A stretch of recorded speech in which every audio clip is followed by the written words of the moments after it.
Pete. That's everyone runs their business their own way. Yeah, that's not a good impersonation. That is an insult. I don't fart, mate. Mark, come say bye. Bye, Mark.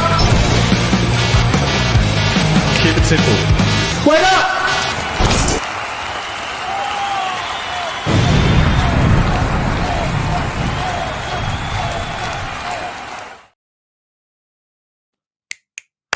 What's going on, guys? I am SimpleSimon, and welcome to the return of the NOOB Absolute Podcast. Before I bring on the co-host with the most, trying a new thing. I don't do a lot of streams, but there's a new feature on StreamYard which actually streams two versions at the same time. And a lot of people, I think, are a little bit confused, and a lot of people are watching the incorrect version. So you'll notice one of the titles will say mobile version. So StreamYard now do two streams at the same time. One is for desktop TVs, laptops, all the good stuff. And there's a mobile version now which plays in mobile mode. So for all the people in the chat that have... Oh, it doesn't show up there. I can see it. I can see it on my chat here, but I can't see it when I highlight it. So if you're watching the version that has the little mobile icon on it, that is for mobile, and you're going to see it in vertical. So if you're on a traditional screen which plays 16:9, watch the other version. I'm pretty sure if you are watching the phone version, though, this will be the last time because I'm not doing this again. I don't like it. I don't like it. We fear change. So just a quick hello. We got Snyder Cat Guy showed up first, watching on mobile. DMFN also on the mobile version and confused. I am not joking. Two versions going at the same time. So me and Mark can actually see both versions on our screen. And it's really weird. So every time I make a comment, two comments come up. It's confusing. And you guys, I don't know if you can tell the difference or not. Anyway, I'm wasting time. Christina Payne, thank you for joining us. Let's bring on, let's see if I can remember how to do this, the greatest co-host in history. Say hi, Mark. Hi, Mark. Hi, Mark. Hi, Mark. Hi, Mark. Hi, Mark. Hi, Mark. Hi, Mark. Oh, hi, Mark. Hi, Mark. Hi, Mark. Hi, Mark. How is everyone? Everyone doing well? Been a while since been on because Simon had to go to Japan and places and leave us in the dirt. Don't worry about us, and he leaves us in the dust. Shit, go on. Yeah, you guys could have gone up there. Plenty of my friends were up there at the same time. Well, we don't want. We want to stay here for the NOOB. We stay here for the NOOB. Okay, you could have gone up there. Imagine live, the NOOB live from Japan. Imagine, mate, one day. Imagine. Yeah, we'll be live from Tokyo. That would be awesome. What's going on, Roy? Thank you for joining us. So it's been a long time. When I saw you the other week at the Melbourne Comic and Toy Fair, I think that may have been the longest stretch that I hadn't seen you. I know. I was getting the shakes. To be honest. How did you find the event? I found it very good. I was my first one, and I don't know. I found it very good. The people were great. I had a lot of different customers, a lot of familiar faces as well, but a lot of new faces. I really loved, to be honest. I really loved our setup. I think me and Sean continue to work well together. And Eli on the side, he was really good as well. He did really well. So yeah, I really liked the setup. I really loved the whole layout. You can tell that he takes his time and he lays it out properly. It was good. It was a good event. Sean and the guy who organizes it. Oh yeah, well. It's a well-oiled machine now. He's done quite a number of shows.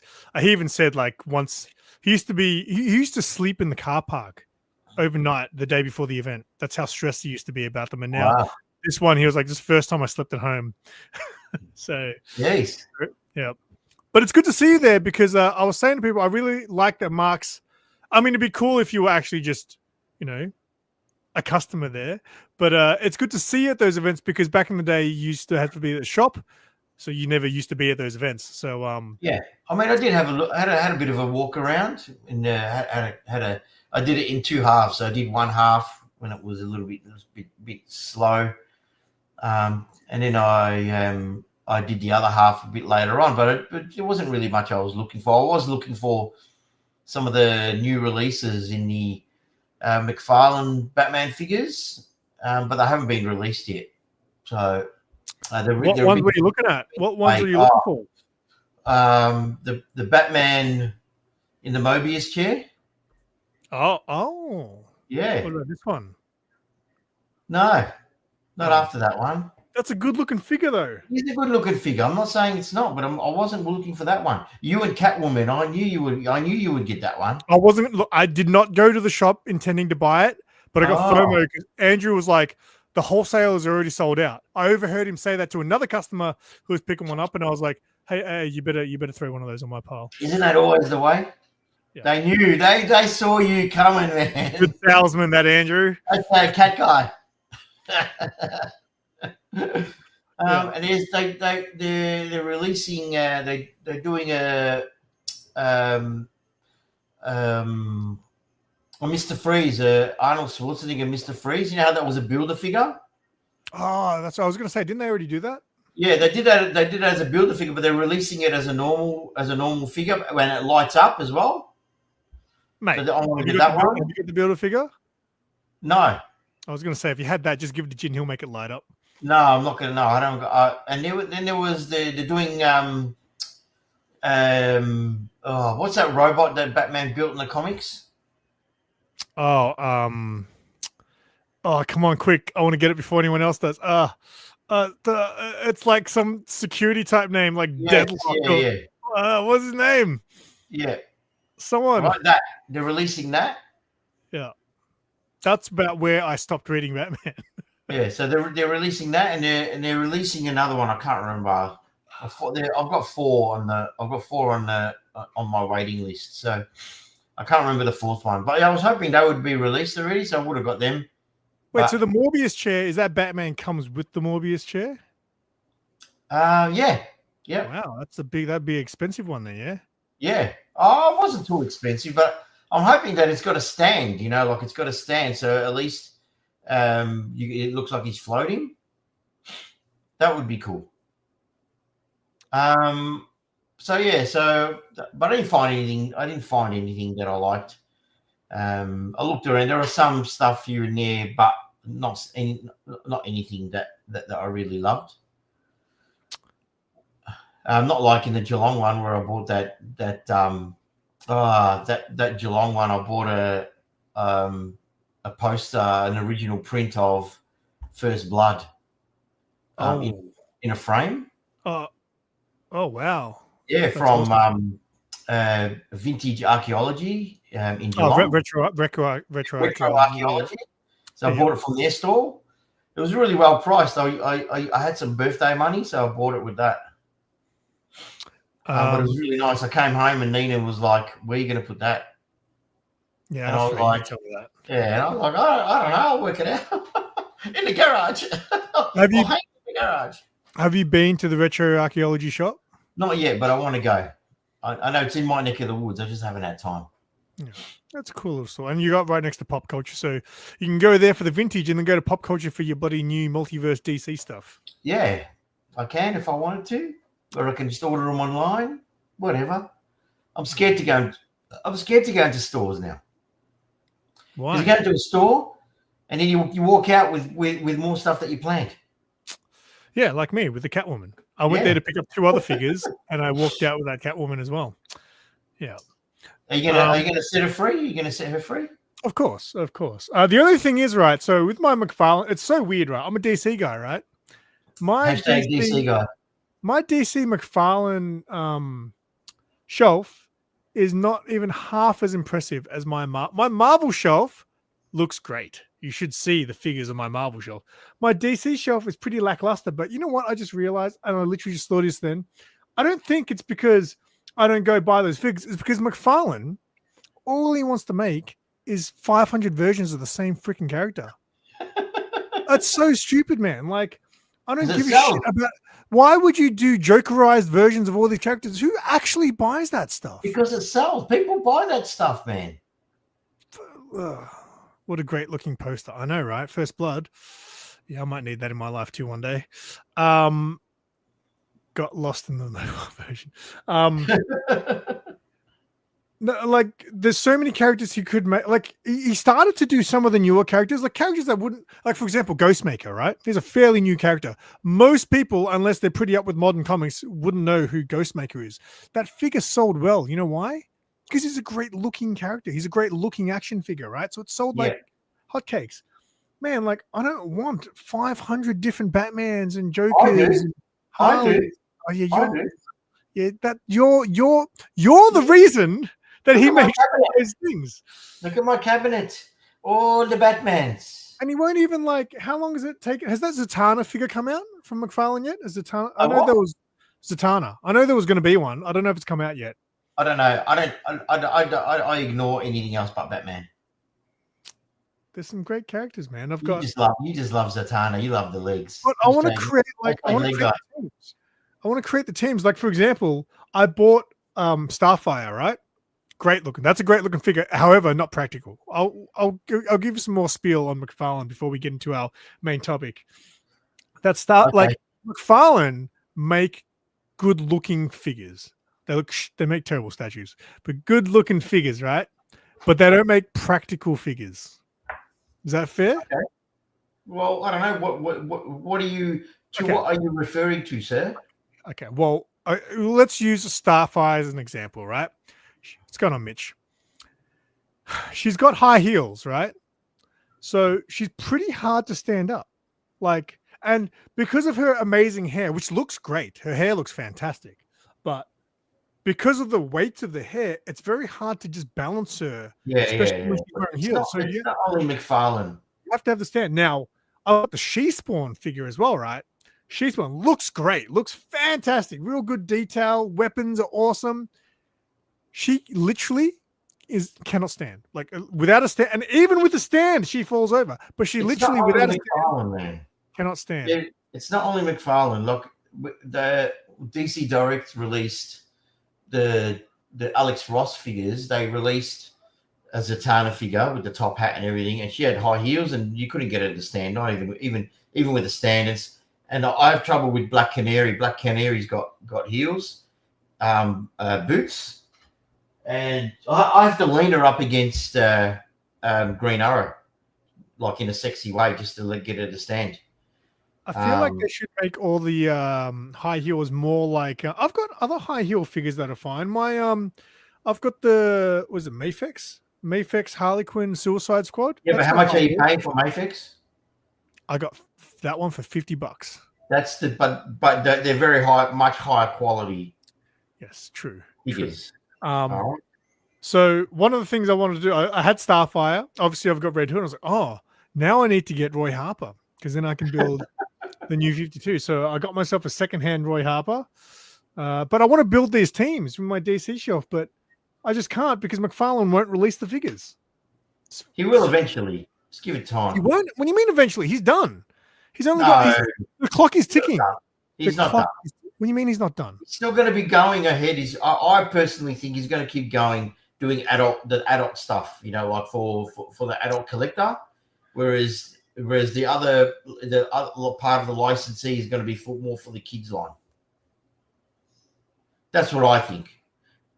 Because he's still releasing stuff, man. Yeah, I know, because I reckon he'll be going until the end of the financial year. That's Mattel, right? So Mattel is going to be doing the kids line, and I think McFarlane will be doing for the adult collector. They can't say that there's not a market for it because he's proved that there is. But there's also a market for a kids line as well. If he loses the adult line and Mattel took over and made 6-inch figures, I would probably get rid of my McFarlane collection. Oh, you would not. You would not. I reckon I would. I reckon I'd trade in for 6-inch because I want my DC figures to mingle with the rest of my figures. I want them to hang out and be friends, but they're all like giant. Hashtag mingle guy. Yeah. Hashtag unity. Nah. Mattel is It's trash. got to Mitch, pick and choose. you weren't born when Mattel was making them, were you? Uh, All right. So the topic today, since we've already gone 15 minutes in, is I don't know if you guys know, but I'm a very well-traveled man. I travel a lot. I just recently came back from Japan. Did you know that, Mark? Recently went to what Japan. you mean? You travel back and forth to work? Yes, which is 7 minutes down the road. Yes, So I want. I did. Sorry. I didn't realize. I did think I saw you. I thought you went to Japan because I saw a couple of videos. Yeah. Hopefully, the people watching the Japan vlogs are enjoying it because I'm enjoying making them each week. But yes, I wanted to talk about collecting abroad because obviously I don't go overseas a lot. In fact, that was the first time in 12 years. But this was the first time as like a collector, I guess, that I am now, right? And obviously Japan is the land for that. Mm-hmm. And you've traveled a lot in your 80 years on Earth. You're going to cop it when I see you with that for that one. So I figured we'd start off a little bit about my travels, and then maybe we'll get into some of Mark's because, like I said, Mark has literally traveled to like specifically for the hunt, I would say. All right. So, Yeah. but we'll get into that. So, I guess do you have any questions for me, Mark, about Japan? Since I'm hashtag Japan expert guy. What were the noodles like? Oh, mate. The best. Every day. And the ramen. What's the ramen like? Well, the ramen is the noodles, but yes, the ramen was very good, very cheap. So yeah, keep going. Sarah and I found our favorite place in the last 4 days of our trip, and we went there for 4 days in a row. Yeah, of course. And a bowl of ramen was $8 to $10, fully loaded with everything. And then the first bowl of ramen I came home to when I got back to Melbourne was about $25. I was like, yeah, damn. exactly right. Yeah, so we're making ramen at home from now on. So expensive living in Australia these days, isn't it? Yeah. So definitely things like eating were significant, but also I've heard that their wages are pretty bad over there. So it kind of so cost of living obviously is a bit cheaper over there. So is the tipping? So did you have to tip them? Have they got a tip system? No. Apparently they don't. Apparently it's kind of like disrespectful. Absolutely. Yeah. So yeah. As far as collectibles go, though, so the main thing I've noticed, and I think I've already said in my vlogs, was obviously being in Japan. Most of the stuff when you go into the collectible stores is you see Japanese things. So you see Japanese heroes, Ultraman, Kamen Rider. I don't really know that guy. I know some people collect him, and it's like a big thing down here too. There's a lot of people that are really into that Japanese culture and heroes. Another question. Just another question. Did you see any older vintage, like manga sort of anime sort of figurines, like Robotech or Gatchaman or Star Blazers or I can't say I saw Robotech specifically. I may have, maybe not noticed. There was definitely vintage Japanese toys. There's a store there called I know how to say it correctly now. It's Mandarake. Apparently, I was saying Mandrake the whole time. And then at the Melbourne Comic and Toy Fair, one of the guys, Gianni, was like, "Oh, did you go to Mandarake? Yeah, Mandarake is very cool." I was like, "Whoa, what did you just say?" And he goes, "Mandarake." I was like, "Oh, is that how you say it?" So, imagine Mandarakes are everywhere. Not everywhere, but like other vintage. So they're everywhere. It's like, what is it, like a chain store? Yes. So imagine Lobos, but instead of being in the building that they're in, they've got a whole multi-tower building. That's what it was like. And so like stuff like Astro Boy and Gigantor. Yeah, that stuff you'll see. Nakano Broadway, this place here. So we went there, and They're like I didn't quite understand it because we're only there for a short time because everything opens late in Japan. So I'm up early, right? So on my weekends when I do my vlogs, I'm up at 8. It's my day off. I'm at the door at 9, ready to go. Right? And shops normally here, open around 10. Over there, you're looking at 11, 12. So I read on Google that it opened at 10 or something. So we were there by 10:30, 11, walking around, and pretty much the whole place opened till 12. Didn't open till 12.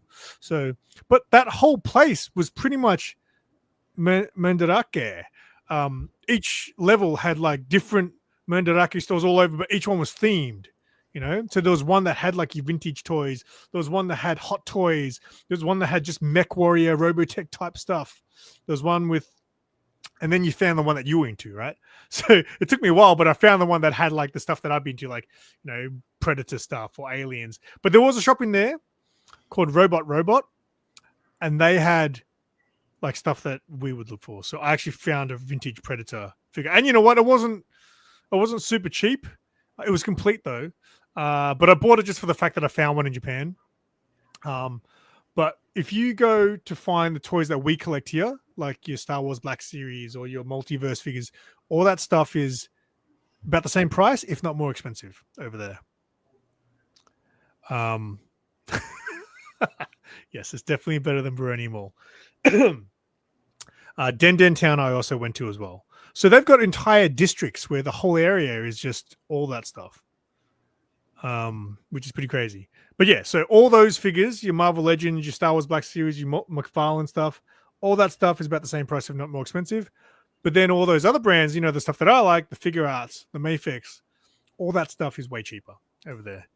Because I think people who sell them here, they kind of add that import markup, right? So what are you looking up? Nothing. Oh, you're typing in the chat. So that was the main thing I noticed. So I wasn't up there looking for the stuff that, the modern stuff. The only stuff that you get down here that you'd find over there that you'd buy is probably vintage. If you found vintage at the right place, the prices are all right. So, but yes, is that somewhere that's on your list of places that you would like to go one day?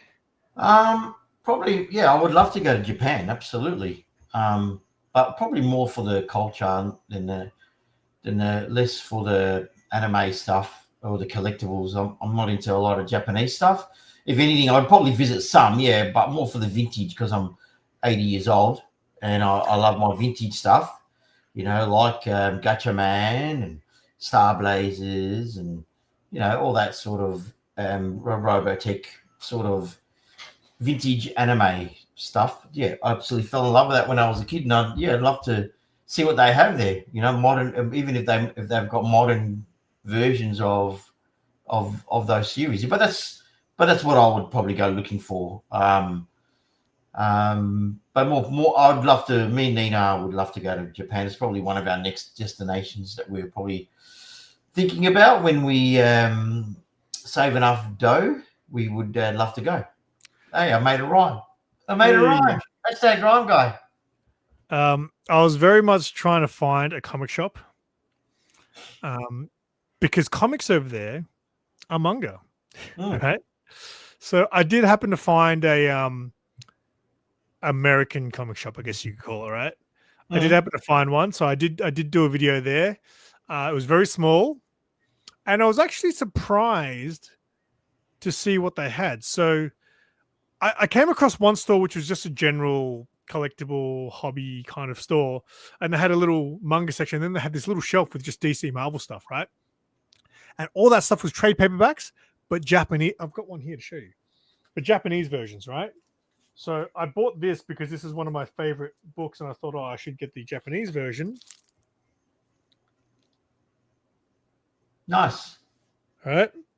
So these are all obviously Japanese inside, but these are dirt cheap. So this cover price for this trade, it's covered up. It's about $15. I think that says. About $18. But in the shop that had the in this comic shop that had single issues, right? But all those were American, obviously. And I think they were. I didn't actually ask the price, but I think they were about the same as what we would pay here. But they had a box. They had a short box, and I was flicking through. I was like, "Holy crap!" They had a whole box of exclusive covers. I was just pulling them out I was like, is that a Carla Cohen exclusive? And I just kept pulling them out one after the other. I was like, holy crap. But they were all like, $40 odd each. And I was like, no, that's about regular price for them anyway. And if they were steel, I probably would have bought them. But I was very cautious while I was over there. And I kind of regret that now because I didn't spend all my money. I still had I spent a good chunk of it, but I came back with a reasonable amount of money. And as I'm editing my videos each week, I'm kind of looking at stuff and like, I wish I bought that. Like that Jackie Chan figure. I wish I bought that Jackie Chan figure now. See what that is? You know what that is? It's FOMO. It's your tight ass. That's my tight. Yeah, well come on, man. You go overseas. You can't go. You gotta weigh it up. What you gotta do is you gotta weigh it up. You find something. This is what my policy is that when you find something and you know that you're never going to get that, see that anywhere else, you get it. I can see that here. I just will be paying an extra $50 for it probably. But it was just, I was very cautious in the beginning because we started the trip in Tokyo and ended in Tokyo. The first time in Tokyo, I was very cautious what I was going to buy because I was looking at stuff. I was like, maybe I'll see that cheaper, during this trip. And if I don't, then I'll come back and get it when I'm in Tokyo the second time. And then the second time I was in Tokyo, a lot of that stuff was gone. Of course. But yeah, I was very wary of two things. I didn't want to just buy everything because I could have easily just seen something. I'm buying that. I'm seeing that. I'll buy that. And plus, you got to bring it back over. You got to bring it over. Well, that was the other thing. I was very cautious of because from the first couple of days we were there, I was like, are we gonna buy another suitcase or are we gonna send stuff back? And Sarah's like, slow down. We haven't filled up our suitcases yet. So I think that played on my mind. I was like, can I really be bothered doing all that? So I didn't want to just buy everything as soon as I saw it. And yeah, maybe that was the wrong mindset. Because like I said, now there's plenty of stuff that I kind of wish I picked up. It's always the way, mate. It's always the way. Yeah, so that was definitely one of the options we considered it. But again, it just seems like a pain in the ass. A lot of people say they either post it back or they just buy another suitcase. We were pretty limited with the suitcase because I think our total weight was X amount and we weren't too far off just without, like we both had a pretty big suitcase each and it was pretty empty when we took it up there. Yeah, but you can, the thing is you can post it back. You can research posted price or you can see how much an extra suitcase is going to cost you to get through customs, right? To add to your luggage because there is a fee obviously from the airline. Yeah. So you can do that research, the cost of buying a new suitcase compared to buying another box and then packaging and blah, blah, blah. Right. So I definitely recommend if that's what you want to do. Yeah. Research it, that's what I went there prepared to do one of those things. I thought I was going to definitely do one of those things and we just didn't. And again, I think it was because I was just very constantly thinking in my mind, is this going to all fit in this one? Yeah, I agree. Japan, yeah, especially if you went specifically, did you see any of the culture? Did you see any of the culture apart from the ramen restaurants? We went to a shrine. We went to a temple. Nice. We went to the cat temple. Nice. I didn't realize that the day we went to the shrine, I think we did the shrine and then the golden temple in the same day. The shrine, I thought we were going to go look at cool stuff, right? And then 3,000 steps later, I was like, hey, I didn't realize we're going on a bloody hike. It was crazy. So we made it to the top. What I learned was most people don't make it to the top of the stairs at the shrine. We made it to the top. We made it to the top and then some because we got to the point where it's the last set of stairs before you get to the top. And there was a lady there saying, if you go this way, you'll get to the top of this thing, but there's no view. If you go this way, you won't be at the top, but there's a really nice view. And we're like, okay, let's go get the view. So we went up the stairs to get the view, and yes, it was a nice view, I guess. And then we walked back down to that point where we met the lady, and then we went up again to the top point. We killed it that day. We were on like 15,000 steps by bloody 10 a.m. Hashtag exercise guy. Mate, I needed it because I was eating like crazy over there. So, but the month before Japan, I lost a lot of weight because I was being very cautious with what I ate. I had the gout problem, so I was eating very clean. I was avoiding a lot of foods, and I was like, man, when I'm in Japan, it's all bets are off. I'm eating whatever I want, and it's like customary. On the way home, on the way to your hotel, when you're going to be called for the night, you're not going to go anymore. You had to go past a 7-Eleven or one of the convenience stores and just buy a bunch of crap. That was just, you just had to do it. I'd like to know how much I actually spent at convenience stores because, everything's like $2. A can of alcohol is like $2 for a giant can or less than $2. It was ridiculous. Yeah. So most of the drinking I did was from 7-Eleven. Was the beer nice? You have like some beer there, Japanese beer, apart from Asahi. No, there's all Suntory's like a big, like it's like they own the place. Like everything there's like either a Suntory or Asahi. They're like the two main. They own like everything. They own everything. Asahi owns everything. That's what it looks like. Yes. Did you try proper strong zero? I think I did. Definitely tried. Is that the lemon thing? I definitely tried something that said strong, and I think it might have said zero as well. It was like $1.60 for the normal size can, and $1.90 for the giant size can. I was like, phew. The thing I didn't. I wish I went to more bars because I only went one night where I went to a bar. Oh, I did a couple of bars, but there was one night I went down to a bar. Like there's a little district full of bars, and the bars are like the whole bar. Like you could fit almost 3 of those bars in my room here. It was that small. But that was the only night that I kind of met people. Like there was a lot of other travelers. And like when I first got there was I think 6 people in there and the place was full. There was 1 seat left. So I sat there and they were Aussie. So I was just talking to these Aussies. And then when they left, a Mexican dude came in who could speak fluent Japanese and I talked to him for a bit. And then these newlyweds from England came in and I spoke to them. So that was like a really fun night because I feel like when you travel, that's part of traveling is to meet other travelers, right? Yeah. And that was the only time I kind of did that. So I do wish I did a bit more of that because that would have been fun. Well, it's there's always next time. So, there's always next time, man. Like sometimes you can go back to the same place and do different things that you did last time. That's the beauty. Because that's what I did when I went to America twice. I did the things that I never did last time.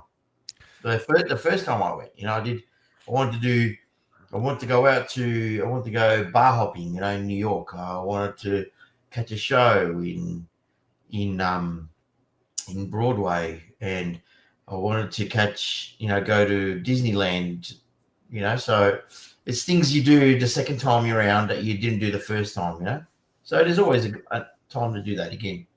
Yeah, because Sarah's already talking about maybe going again, and she was like, "Oh, I don't want to go to Kyoto again. I don't think I really want to go." And I was like, "Well, we barely put a dent in that. We barely traveled at all while we were in those 2 spots. Tokyo, we probably did the most traveling, but in the other 2, we didn't really explore at all, I would say. So I would like to go back to Osaka definitely again because I really enjoyed Osaka. And that's the beauty of going to, you find out where you want to go. Like, I don't like that place. I want to go again. Yeah, it's you can read all about it before you go, but you got to experience it for yourself because everyone's different. Yeah. Well, mate, let's talk about your travels, mate, because you've gone to the ultimate in hunting grounds. You went to New York Comic Con. Yeah, twice. And you went specific, like that was the whole reason for the trip. Was like that was the main reason for the trip. Yeah. So 2 weeks I went. So we stayed a week in LA and a week in New York. That was around 2015, 2016, maybe, I think. It was great. Like it was Never been to anything that big in my life. It was huge. It was shits all over the Comic Cons here, and that's not only the guest list, that they have in the talks and conference rooms and stuff, and they're lining up to get signatures, and all the comic book writers in Artist Alley. That's not even comes close. Like the size of Artist Alley at the convention center was the size of just Artist Alley was the size of Jeff's shed, the whole lot. It was huge. And not only did you have well-known writers, like Tim Sale, because Tim Sale was still alive back then. So Tim Sale and all the DC, the DC section. So the first year I went, DC had their own corner, like in the Artist Alley. Then the second year I went, DC had their own pavilion sort of thing in the foyer. Like they sectioned off this part of the foyer as the DC section. I called it. I don't know if it was really called it, but I called it the DC wing. And it was everything DC. They had tables set up for like Jim Lee and Snyder and all those. All the creatives, Jeff Johns and all that. So it was, it was just to have, and you would line up, and they would, one at a time. You can go to all of them, or you can go to a specific one and then fuck off. But like it was just an eye-opening experience. Like there was that mass that they're all together in one spot. They're not, you have to go to the Philly Comic Con where. Only Jim Lee's appearing, and then you have to go to the Chicago Comic Con where only Jeff Johns is. It's the WrestleMania. It's the WrestleMania of comic book creators. Much. I mean, the second year I was there, I met Frank Miller. He was pretty old. Didn't really get to talk to him, but I sort of nodded and said hello. But he didn't really. He wasn't there to acknowledge me, mate. He was there to acknowledge, people who paid for his signature. But it was, it was good to see him. The first time I was there, I really hit Artist Alley like full on. Ed McGuinness, I got, and I bought some artwork, but not original stuff, just printed stuff, and I just get them to sign it. They range between 30 American to 60 American for a print with a signature on it, or you can just get a print. Rob Liefeld or Liefeld, however you want to pronounce it. It was an experience. It was like pinch yourself moment. Like so many, and then and that was like on one side of the artist. And then on the other side of Alice, you had all the original artists, which they just do art. Postcards or. Pop culture stuff, pop culture artworks, and then you had also, they had like, what do you call it? You had like stalls down there, but they were selling original art, like original art pages from comic books. Yeah. So that was a good touch, like to have stalls down in Artist Alley, but only selling art. So that was really cool. How many days is New York Comic Con? Is it just 3 days? 4 days. 4 days. Sorry? 4 days. 4 days. Yeah, Thursday, Friday, Saturday, Sunday. But the main days obviously are Saturday and Sunday. So Saturdays, I found out pretty quickly that Saturdays was like the cosplay day. Like everyone turns out on a Saturday for cosplay, and then Sunday you still get cosplay, but not as much. I had the privilege to dress up as cosplay. First time I went, I dressed up as had to do a Comic-Con in America and cosplay. So I did Wolverine patch Wolverine. That was pretty cool. Did you bring your costume from Australia? Yeah. So the boots I knew I wore them and then tossed them in the street afterwards. Like I just left them on the sidewalk, as you do in America with all the rubbish. And the t-shirt was easy, or the eye patch, the wig, I brought everything with me. Yeah, the claws and all that. Yeah, just put them in my suitcase. It was a good experience.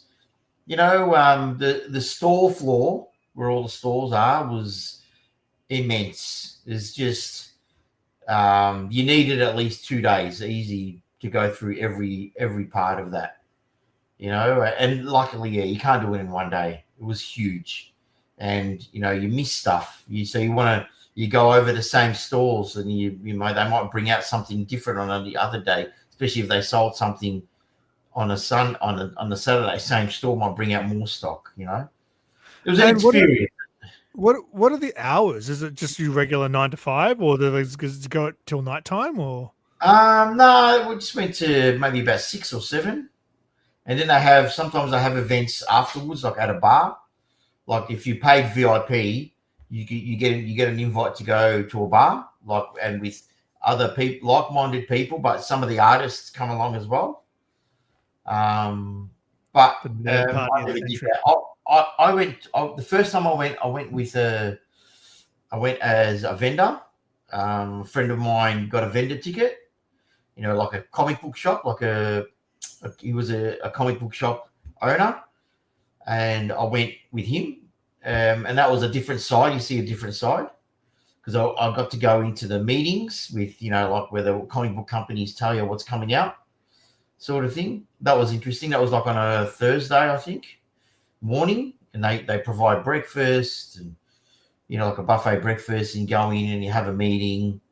And they have the meeting, it's like a conference hall, and all the heads of the studios come in and they tell you what's coming out to do with comic books. That was it. That was an eye opener. That was a bit different.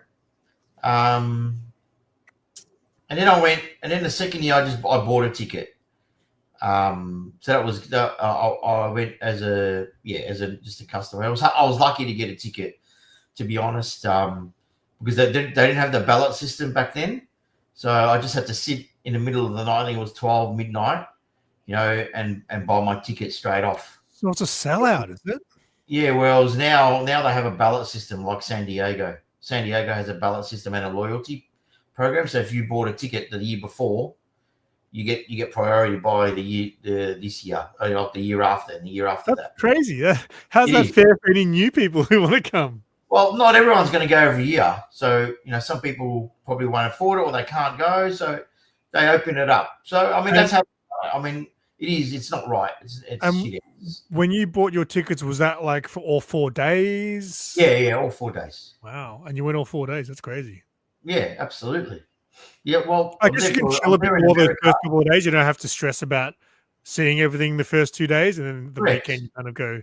Correct. And, the first couple of days, like Thursday, there wouldn't be a lot of people in the artist alley, or big names talking, like in conference halls.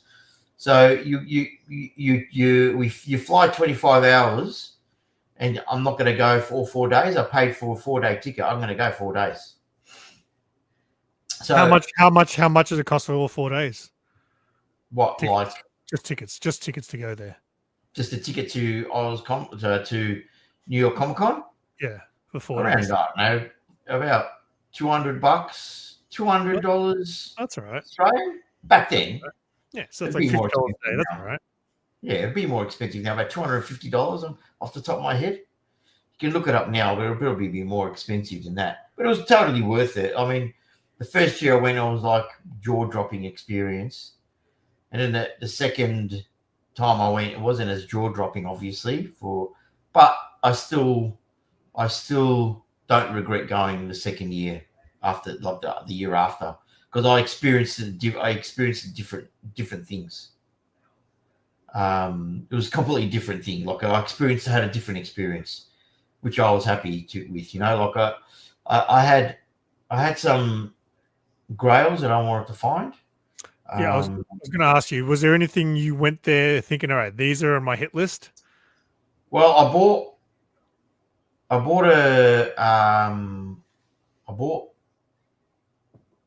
a couple of comic books, like sets. I didn't go to individual, like like a key issue or anything like that. I just didn't go there for that. But I bought Batman Year One, the whole set. I bought Death in the Family, and I had all these already. But I bought them again because they were really good priced, and I had to buy something. comics while I was there, but mostly I looked at the action figures. I was going to say, were you, because it sounds like it was a very comic book heavy trip. This sounds like it was the comic book era of Mark, but Yeah, I mean, I did buy like I bought like a magazine size sort of DC vintage book, and that was really interesting. It was like, and I got it signed. The guy was in Artist Alley, and went down there and got it signed. But my Grail, they weren't really Grail. My action figures, like I was looking for a Damien action figure from the Batman Incorporated line. Really hard to find, really expensive. So I found that, and I sort of negotiated the guy down. But I got it down. I got it to what I've seen it in Australia. I got it pretty much the same price as what I would have paid for here in Australia. What was the line called? It was Batman Incorporated. Right, it was a DC Direct line. DC Direct, Batman Incorporated, Robin. And also I got the Batgirl from that line as well. Was Batgirl from that line? I can't remember now. Batgirl, the blonde Batgirl, Stephanie. Mm-hmm. I think that's from that line as well. I got those from different vendors, and I went back and forth a couple of times. Is that it? Yeah, that's the one. Yeah, he's really hard to find. He doesn't look like he articulates much. No, he's not. He's not articulated much, but it was his first Robin costume, and I really wanted to put that with my Batman family set. And I got the Stephanie Batgirl, which I'm not sure if that was from the same line. But that was it. Like I said, I went back and forth a couple of times. And then I found while I was, there's stuff that you find when you walk around the stores that you never knew you wanted. Yeah, because you didn't know it existed. Right. So I found a whole line of Young Justice figures. Oh yeah. Right, and they were I think they're 5 inches in height. They're not very big. They're not 6 inch. They did release 6 inch versions, but these were the smaller versions. And some of them came in double packs. So for instance, the Batman and the Robin, and then they had Aquaman and Aqualad, and they had Martian Manhunter and Miss Martian. So it was these that I went nuts over them. I went to nearly every store and to find them. Yeah, those. See that? So these ones on the right, they're all the miniature ones, the 5 inch, and the ones on the left are the 6 inch versions. Yeah, because you used to have them in the shop. They're part of my. What would you call it? My marketing team. They're part of my marketing team. Yeah. So the one I'm missing a couple, which I can't. It's very hard to find, like the Flash. I've got Kid Flash, but I'm looking for the Flash in that size. And I ended up getting Superman because I had Superboy, but I ended up finding Superman on eBay. And Jin, God bless his soul, he repainted it for me. And I've got like Roy Harper, Red Arrow from that line. They're really beautiful figures. Not much articulation at all. But I fell in love with them. And the other one, Sean got me. He got me Artemis, but without she's missing the bow. So I just bought a bow from eBay and used the bow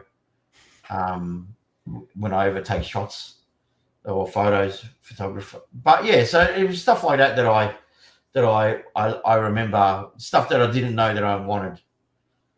I absolutely love that line. They really portray what the cartoon was about.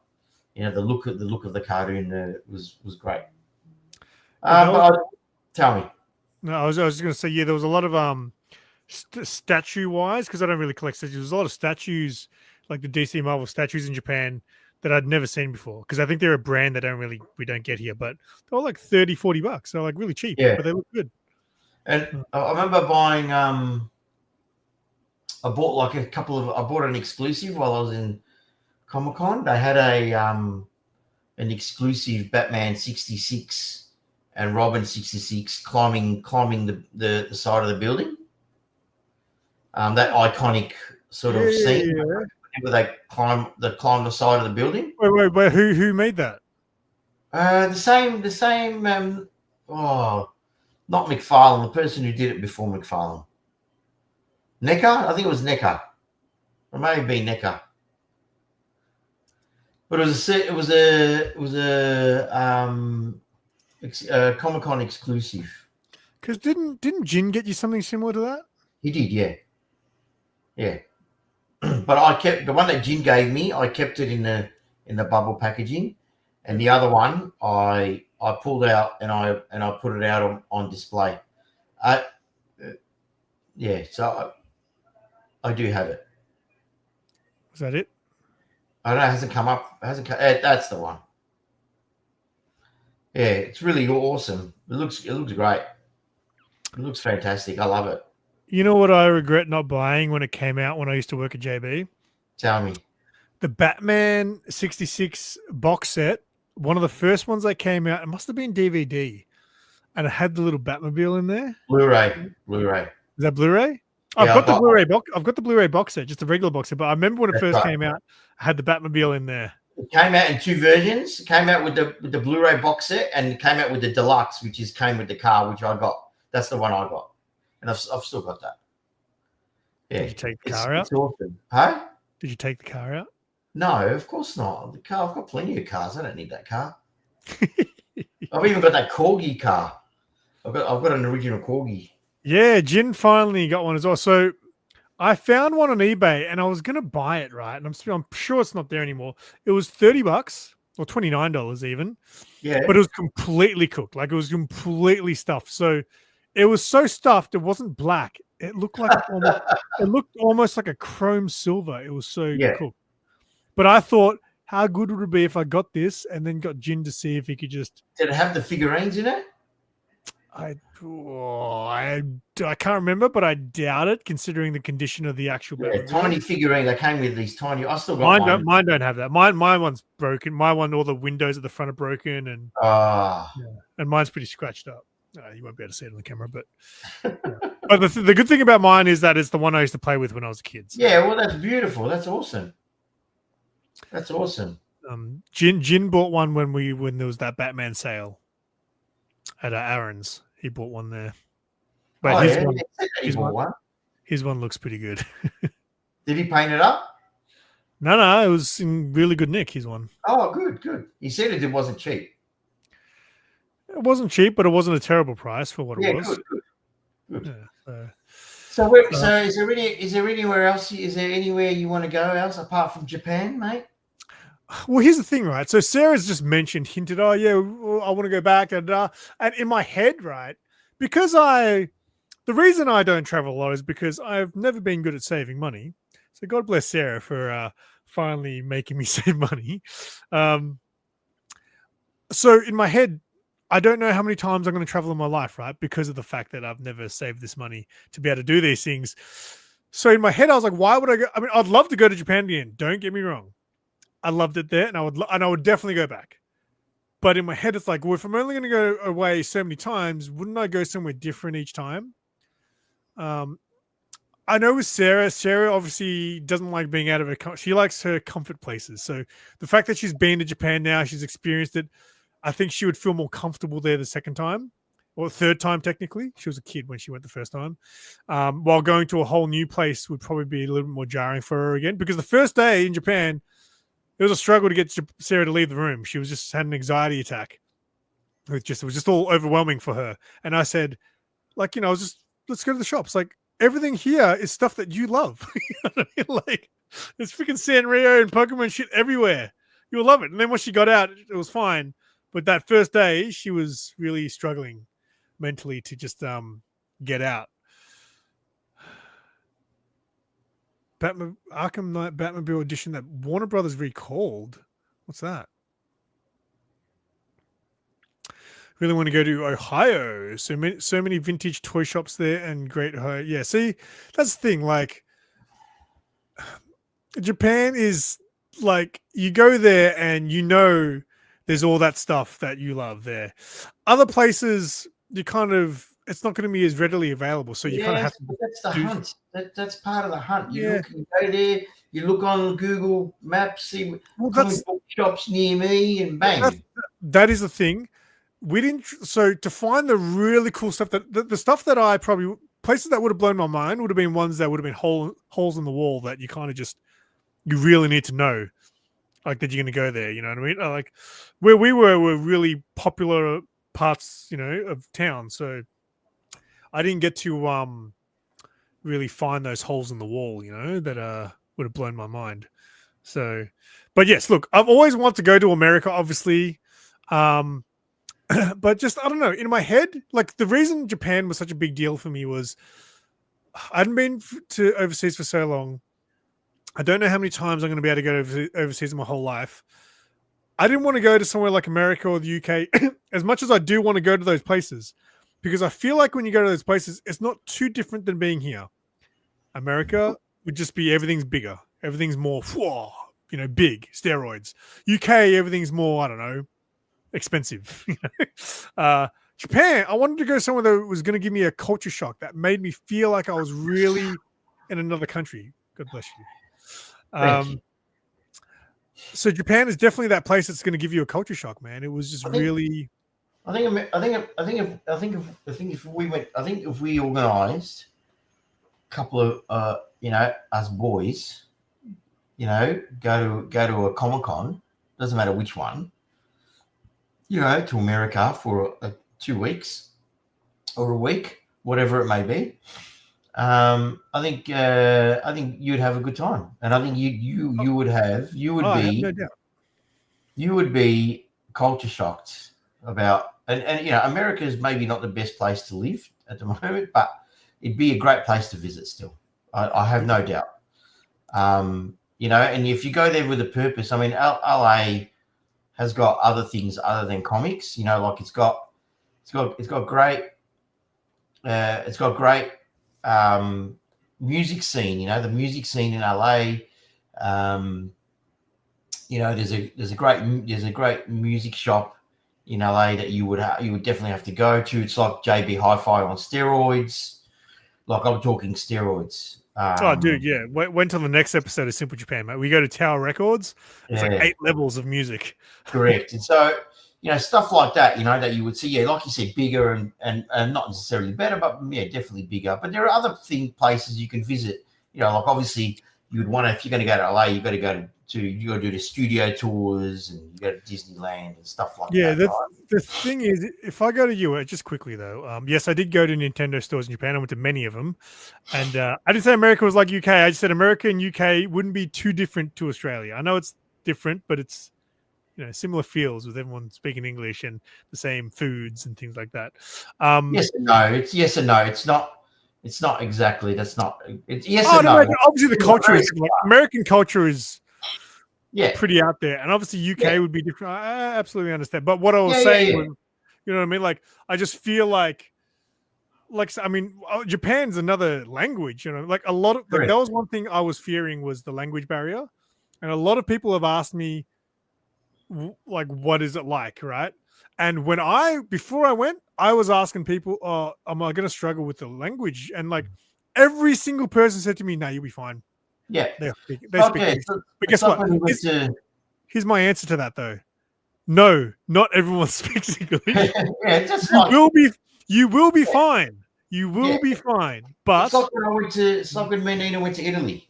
Not everyone speaks English, but majority. But like every person, like every local we spoke to, it was like we would say, parler English, and they would say a little bit, and their little bit is a lot, right? So they know, English is a spoken language. So most of them, like in that space, restaurateurs and taxi drivers, they speak a little bit of English, absolutely.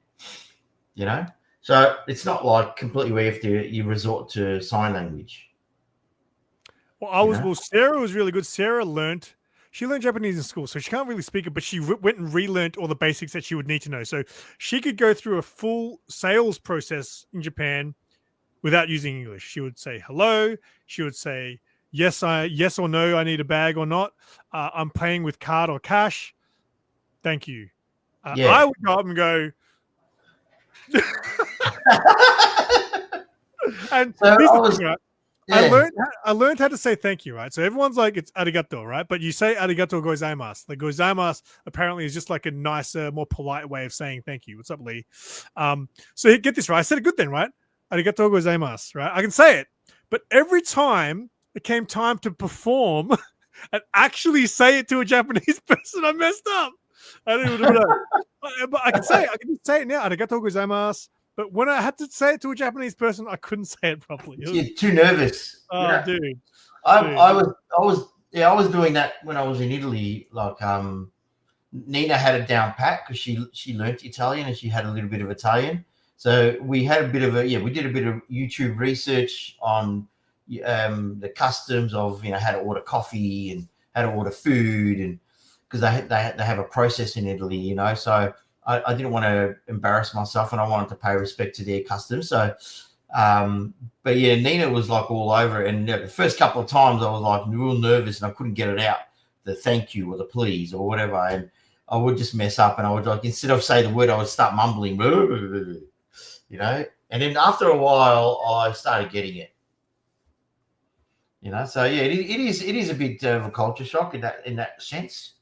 But it's fun. Like, it's fun outside your comfort zone. It challenges you, and look what by challenging you and stepping out, look what you've achieved. You've gone to Japan, mate. But again, Japan. I think again there were many factors in Japan that made me feel I was not once was I worried about my safety. In America, I feel like I might be worried about my safety sometimes. Depends where you go. Nah, it depends where you go. It's not all like that. Like, it was weird, right? So you notice in my vlog how I'm doing a lot of walking around, talking to the camera casually, walking through the streets of Japan. I felt more comfortable doing that in Japan than I do here.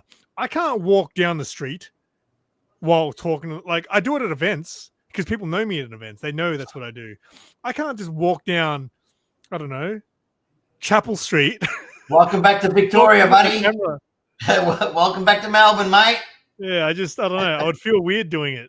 But over there, I felt fine. I think over there, they can't do that here. You can't. No, you can. You can. You just feel like an idiot. Over there, no, you can't do that here. No. What do you mean? No, you can't do that here. Someone might run past and snatch your phone. Snatch your camera. Hit you with a machete. Yeah, the machete thing's a little bit of a worry these days. Because I was saying today to someone, I was like, there's obviously bad areas here. I don't know. I'm not that scared here because I'm from here. So I feel like I can handle the situation better than if I'm in another country where I'm not familiar with it. But at the same time, then I was like, oh, wait, I forgot that 12-year-olds have machetes now. So yeah, but you of course you feel safer because you live here and you can speak English. And of course you feel safer in your own home, of course. But I mean, when you go overseas, I know when I travel, whenever I've traveled, I have a sixth sense. Yeah, I suppose you get I get a sensory of everything around me more so than when I'm at home.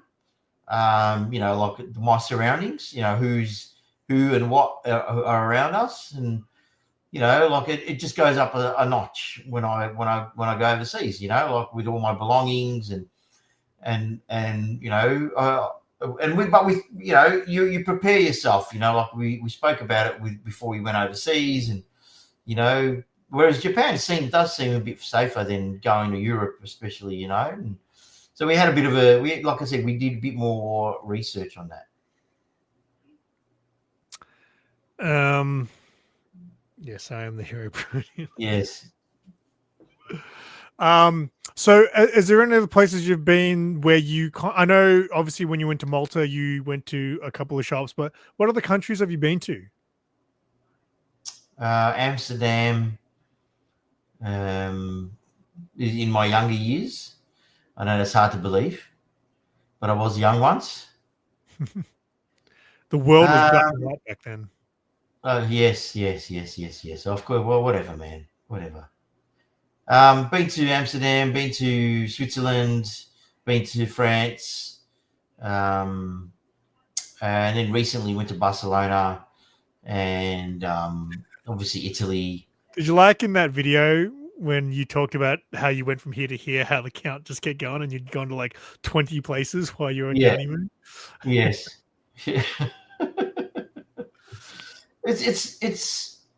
It's different. Each country is different, but each country is the same. They still have the same footpaths. They still have the same tarmac.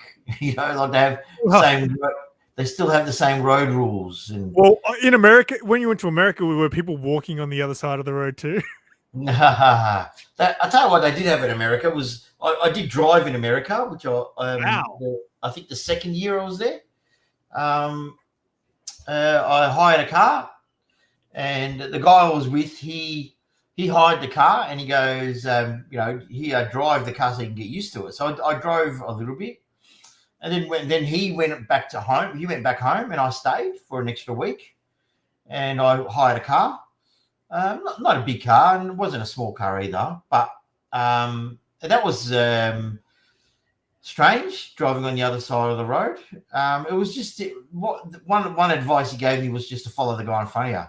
Like, so in that, what he meant by that was not to go onto the other side of the road. So the hardest part is the intersection when you're turning into in an intersection.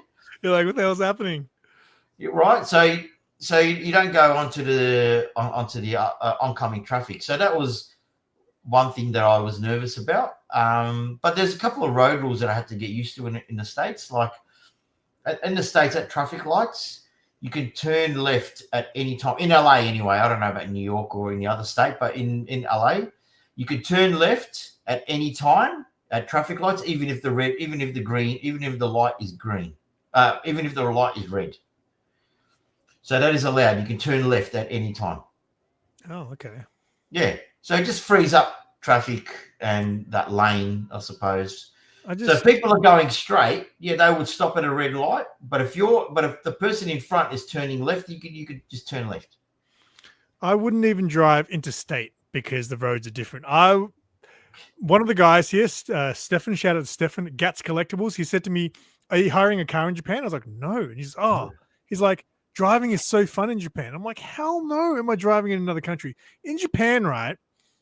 Every crossing is a zebra crossing.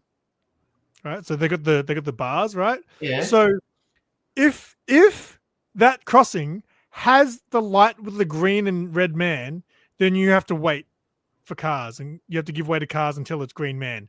Yeah. If there's not one of those lights, you just go and cars have to fucking stop for you. So literally, there's some main roads. Yeah, you can just walk across and cars have to stop for you. It's just weird, isn't it? Like other countries deal with it differently. It's weird. I remember Adelaide, when I was in Adelaide, when you had the red man, right? On red. I think you're getting your sides mixed up. What do you mean? I think he's from America. He's saying bright on red. No, I said Adelaide. What? When I was in Adelaide. When you're in Adelaide, you could turn left at all times. No, in LA. In LA, yeah, in LA, yeah. Yes, yeah, right on red. So, okay. Go when I was in Adelaide, when you want to cross the road, you press the button so you can get the green man, right? So it's on red. So as soon as it turns green, you have to run across the road because it goes to the red man halfway on the crossing. There's not enough time for you to get across. Yeah, I noticed in Japan, the green man's there for ages, but once it starts flashing, that flashing man doesn't last that long. We were dumbfounded with Adelaide, but yeah, I drove. Driving to other states is not bad. But other countries, yeah, I do it again. Absolutely, I want to drive from LA to San Francisco. That's what I want to do that drive. Yeah. So that was probably one of my bucket list things to do. You know, is to drive, do that long drive, hire a car or a camper van or something. You know, but you know, yes, that's right. It does. It lasts about 3 seconds in Adelaide, man. It's like it's so quick. That's pretty funny. Adelaide, well, there's not many people around who need the green. I remember when my band played in Adelaide, the one thing I remember was we were in the city and I was cool. I was like, this is a nice city, right? But literally all of a sudden I turned around one moment. I was like, wait, it was like a movie. Everyone disappeared. It was like everything was like popping off. It was like busy in the city. Next thing you know, I turned around, I was like, whoa, where'd everyone go? It was like it hit 5 o'clock on the dot and people just like shut their doors because like the monster comes out after 5. It was insane. I couldn't believe how it just suddenly just went vroom and no one was around. How long ago was this? A long time ago. I couldn't tell you. It was Adelaide. I'd have to go on my Facebook and look up photos of my old band to find out how long ago it was. Exactly. I remember, get this. It was so long ago. We were walking around the city and we found a comic shop. And one of our friends at the time was with us. He moved to Adelaide. He used to be in Melbourne. He moved to Adelaide. And he's like, oh, this comic shop's really cool. So we went in there and it was 3 stories. And I had no idea about comic books. And I was like, and I walked in this room and it must have been their back issues room, right? Because it was this really long room, just full of short boxes, right? And I was just looking around like, how do people find shit in here? Like, how do you know what you're looking for? I just had no idea about comic books back then. And we drove up there too. So you didn't really answer my question. Is there anywhere else you want to go? So yeah, look, America and UK obviously as places I would love to go to. I used to always want to go to Amsterdam. The thing with America though is if I go to America, one of the things I really would want to do, which would take up too much time, is I want to meet a lot of my YouTube friends. And they all live so freaking far apart from each other. You know what I mean? Like some of them live in the middle of nowhere. Some of them, you know, that's why Heroes Con that Sean went to, that's where they all go. Like because it's like centralized for most of them, they all go there. And there's like 100 of these comic book YouTubers there, and they all meet up and they all hang out. And like I'd love to do that. Yeah, well, we can always go. Yeah, absolutely. We should do it. Well, yeah, that would be definitely a bucket list thing to go to Heroes Con. Other countries. I mean, who someone mentioned before. South Korea. I heard Korea is very, very nice, and not too different from Japan, I would assume. Yeah, like I don't know, a lot of those other Asian countries like Vietnam, and I don't know, I'm just guessing, but I'd imagine they'd be similar to Thailand because Thailand was the last place I went before Japan, which was again 12 years ago, and that was because at the time I was like Muay Thai crazy, right? I was like training Muay Thai. I was like, oh, let's go to Thailand, and that was fun, and that was super cheap, obviously everything. But very full on as far as like you couldn't walk 10 meters without someone approaching you to sell you something. That gets old very quickly. So I'd imagine that's what Bali would be like, for example. You go to Bali, I'd imagine it's not too different than going to Thailand with that. You know, it's all Aussies there partying and drinking, getting drunk. And then you deal with all the people trying to sell you fake Rolexes and shit. I would like to go to Italy to try food because I heard it's not great. The food is great. It's just not. It's not. They use basic flavors. It's not like flavoursome, like what they. Apparently, you went to the wrong district. I've read in the comments that Mark went to the wrong districts. Oh, okay. I went to the wrong district. Okay. He went to 20 districts. Look,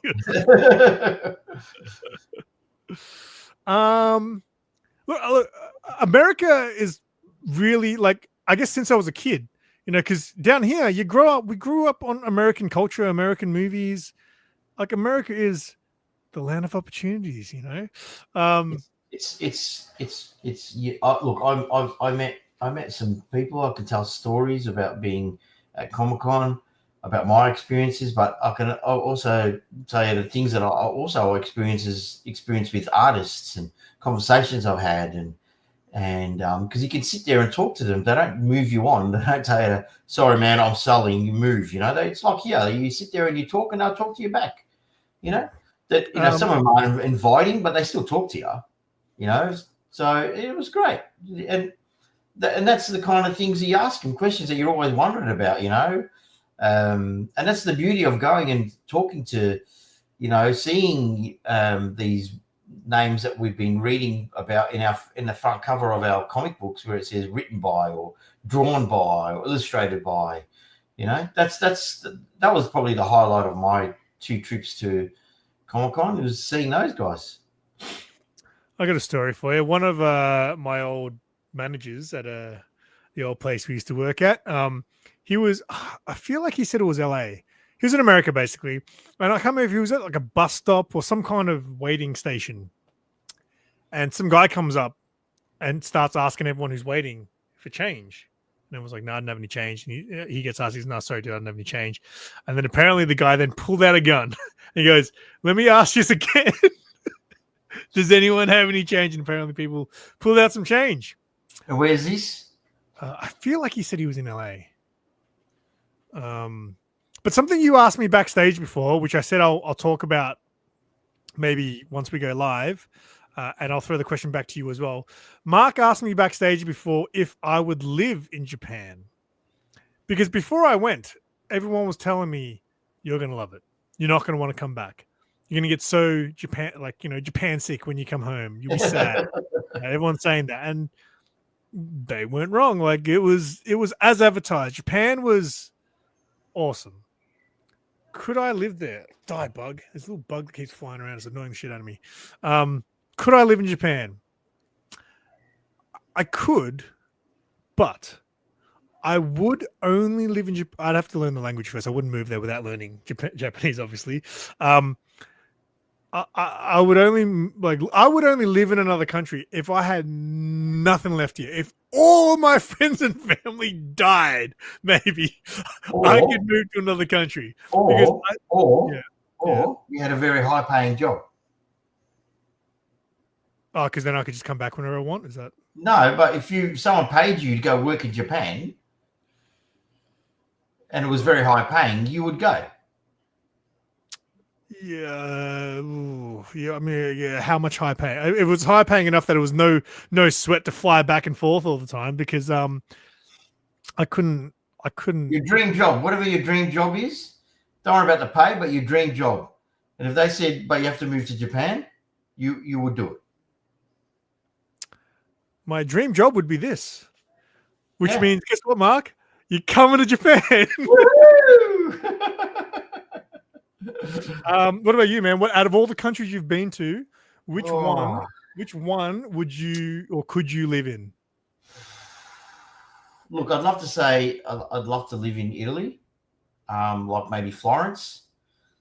But I've been there on a holiday twice, right, when I was younger, and now I still fell in love with the culture there. The food culture, the coffee culture.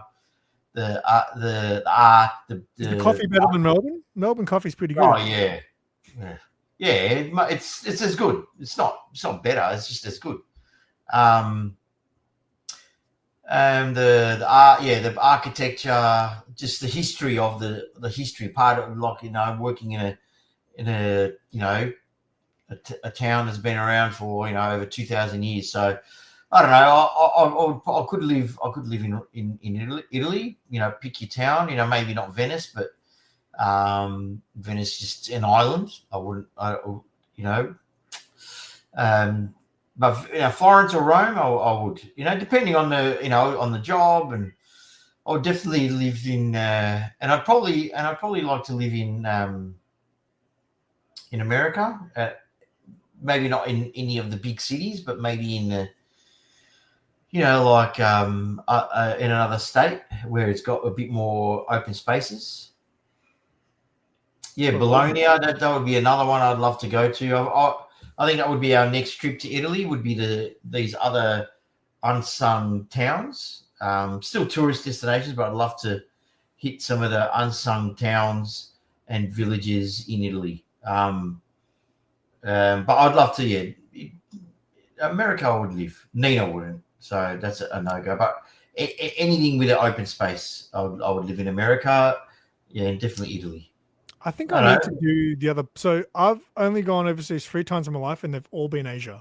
So when I was a kid, I went to Hong Kong and China with my parents when I was like, this was like 1991 or 2. So I don't really remember that. And then Thailand and then Japan. So I think I would need to head to the other parts of the world to see what it's like. You've never been to an Asian country. You've done the opposite, right? Correct. Yeah. I think I'd love to go to London or England. Yeah. Visit the Grey Man. Scotland. Yeah, do Scotland, Ireland, England. I'd love to do that as well. But you know, I'm old. I'm close to retiring age. I've got a super. I've got super. Hong Kong 2027. Yeah, look, I would go to Hong Kong, but I don't know. It's not high. Like, it'd be something like Sarah was like, you should ask your mum if she wants to go to Hong Kong, because that would be a good opportunity to go to Hong Kong. I would probably. I would have loved to have gone Hong Kong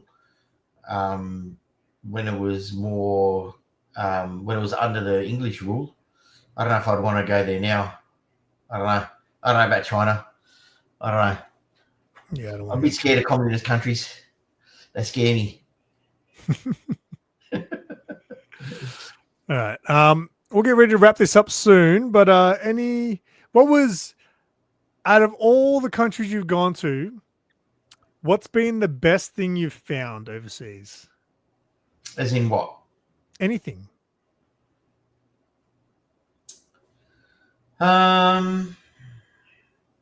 Look, I would still have to say America, because because we lived with American culture, American TV. You see American TV, you know, you see the Statue of Liberty, you see the Brooklyn Bridge, you see, you know, you go to Disneyland, you see Universal Studios, you go to Paramount Studios, you know, you see, Guitar Center in LA, and you just see all these things, and you just go, wow, I can't believe I'm here. You know, I remember seeing that on the Sopranos, or I remember seeing that on Californication, or, you know, stuff like that. That would be my answer to that question. How about you? The best thing I've found overseas. Yeah. So I would have to say what I found was the experience. The experience of going overseas was what I found was the best experience. Is just experiencing other places. Well, so what would be yours? Well, I definitely did crazier things when I was in Thailand. Like, I rode an elephant, like stuff like that. Yeah, I would say, because when I went to Thailand, I wasn't into all this stuff. I was into Muay Thai. That's what I was into, combat sports and shit. So I did different things. It wasn't me. It's not like I could just, I could go to watch Muay Thai fights every day there, but I did more things there. Well, here we did things, don't get me wrong, but a lot of it was very eccentric to what we're both, kind of into, which is just going to, Universal was awesome. You know what? The ride, the Jurassic Park ride we went to, the Flying Dinosaur in Universal, was the craziest thing I've ever done. It's the craziest ride I've ever been on. It's a roller coaster, but like, you're facing this way, so you're looking at the ground, like you're facing, so you're literally flying as Superman. That was the craziest thing I've ever done. Okay. Oh, got in trouble with the triads. That's not good. I'd be fine. Yeah, because you know Muay Thai. That's right. 12 years ago. All right. Well, maybe we'll wrap it up. I had some good topics for some upcoming episodes with you, right? Okay. That I thought about. I was thinking about one, and we can maybe even do these in the same episodes, right? I was thinking about one where we talk. Obviously, you love talking about movies, right? Yeah. We were going to do, I was planning on doing an Alien Earth one, but I feel like the ship has sailed, and I feel like. Don't let me I don't want to experience that nightmare of a show, please. Again. I was thinking about doing one where we talk about sequels that were better than the originals. Yeah. Like? Well, An example? I guess it's up for debate. I don't know. Terminator 2 and Terminator. It's up for debate, really. Aliens, Terminator 2. We probably wouldn't focus too much on Aliens because we've already done that. But we'll get an honorable mention. Yeah, it needs a mention, of course. I wouldn't want to focus too much on the Aliens one because no, of course not. But that was an idea. There's heaps. There's a lot. There's a lot. There's a lot of those sequels that were better than the original. There's heaps. And then we can do one. Then we can do one that sequels that just didn't live up to the original. Yeah, or that could be the same episode. Yeah, I agree. Another one I was thinking about. We should do more lists, like you know how we did the Batman movies. Yeah. We should come up with some ideas for the new list. I was thinking things like top badass action females. Oh wow, that's really inventive. We haven't done it. We haven't spoken about it. Oh wow. Your vocabulary has extended. Yeah, I was going to say badass bitches. Yes, if it is getting season 2, and I will be there. Season 2. It's got animation. It's a 4-season series apparently. No, so get this. No. They signed on for 1 season. He wrote it not knowing there was going to be a second season, as in if it was going to be or not. He just ended on a cliffhanger because that way they'll have to give us the next season. No, they don't. Yeah, I know they don't. Like literally 3 days ago, I watched a video of a guy made a video saying, "Oh, season 2 might not even happen." And then literally 2 days later, it got confirmed. So, you guys wait. Season 2 is it'll pick itself back up. No, it won't. Have faith. Have faith. It shouldn't even be called Aliens. It's not even about aliens. There was an alien in it, all right? Oh, whoopee-doo. Set on Earth. It should have been Aliens Earth. No, it should have been called Androids. All right. Anyway. Android Earth.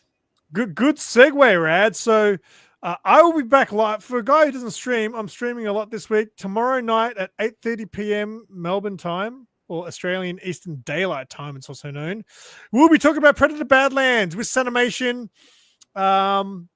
I have not. Don't say anything, Santa, because I know you're in the chat there. I haven't asked her anything about the film. I don't know if she liked it. I don't know if she didn't like it. I'm very excited to hear what she has to say about it. And tomorrow night at 8:30 p.m. we're doing a full spoiler review, and Cinemalian will be back. I'm excited. And we can't. No, that's good signs. All right. So yeah, tomorrow night at 8:30 we're going to be talking Predator Badlands, and Mark and I will be back sometime. Are you doing Yarraville this month? I am. Oh, beautiful. I thought Thornbury was your last show. No. Yeah, I didn't even know there was a Yarraville one until Billy told me. So I said to you, I'm doing it. Yeah. Are you? I am doing, mate. I got new inventory too. Ooh, new inventory. I upgraded some of my figures. I put. Did I tell you I get the storage locker? No. I bought it. I got it's not huge. It's just a small one. Oh. But I moved all this stuff into my storage. And as I was moving it there, I was like, I could probably sell a bunch of this shit. Looks like I'm a trendsetter. Looks like I'm setting a trend here because Eli got one as well. Oh, well, maybe I'll start my business out of there. No, mate. Sorry, buddy. Forget it. All right. Well, thank you, everyone, for joining us. Look at that. 1 hour and 30 on the dot. How good are we? Don't forget to give this video a like. And for all those who watched it on mobile, I don't know if... Oh, actually, let me know if it was good on mobile, because I don't know if I like this feature. The main reason I don't like it is that it creates 2 separate streams. And you can click on the mobile one on desktop, which doesn't make sense to me. Why would... The mobile one should only show up on mobile, and the desktop one should only show up in... Well, maybe they're still working out the kinks, buddy. I'm kink-shaming him. All right. Thank you, everyone. And until next time, say bye, Mark. Hashtag kink guy. Say bye, Mark. Bye, Mark. And keep it simple.